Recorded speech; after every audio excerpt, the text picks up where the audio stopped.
Canadian Armed Forces, Pay and the End of Employment. Although the Canadian Armed Forces Ombudsman, Gregory released his latest report titled Getting Redress Right, an investigation into the inequities Canadian Armed Forces members face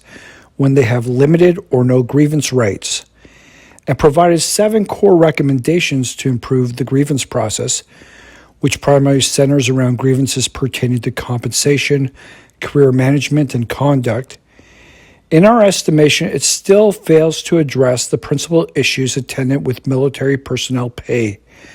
considering the important service that they provide our country. The Department of National Defense has previously undertaken a number of audits of military compensation and benefits,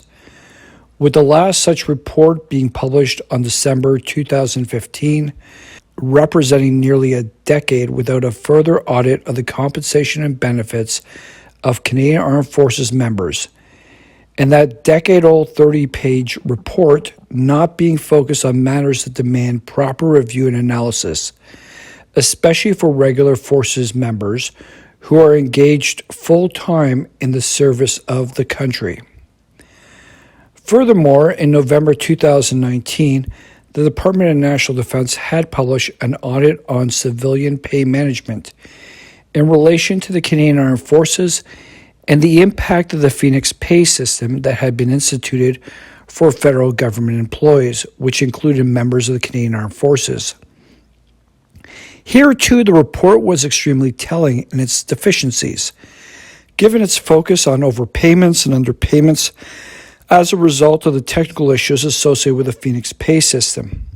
But what it reinforced to ourselves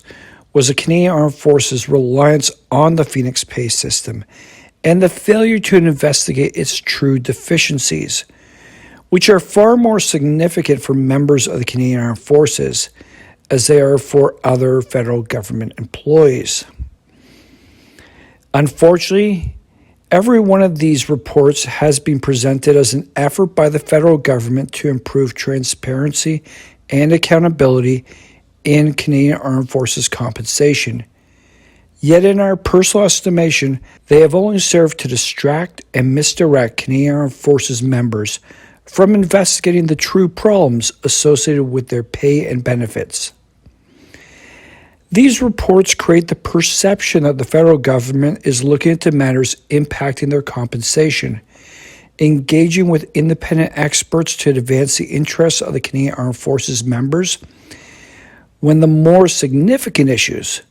which impact most, if not all, Canadian Armed Forces members,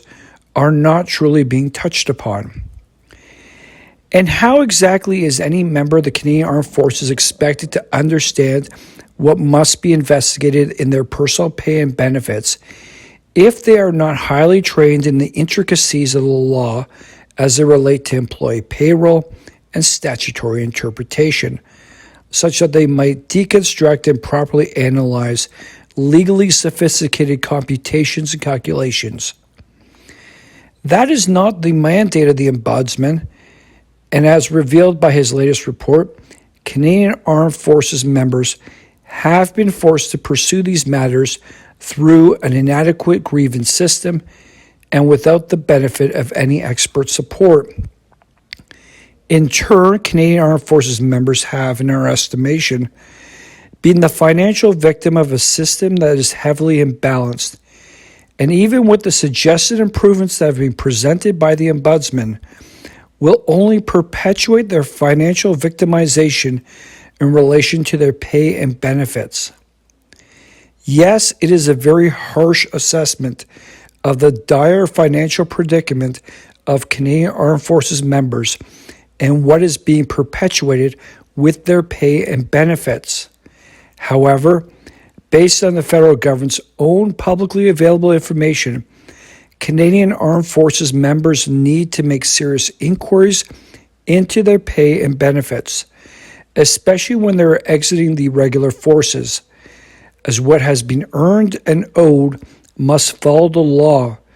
and not some deficient computerized pay system. If you are a member of the Canadian Armed Forces, in particular regular forces, commissioned or non-commissioned, especially where your military career is coming to an end, you need to ensure that you are fully paid what you have earned and are legally owed. This is about what you are legally entitled to, based on what we perceive as a serious failure on the part of the federal government to follow their own laws with respect to money that Canadian Armed Forces members legitimately earned and are legally owed. For those departing members of the Canadian Armed Forces, contact our law firm for a free, confidential initial consultation. Thank you.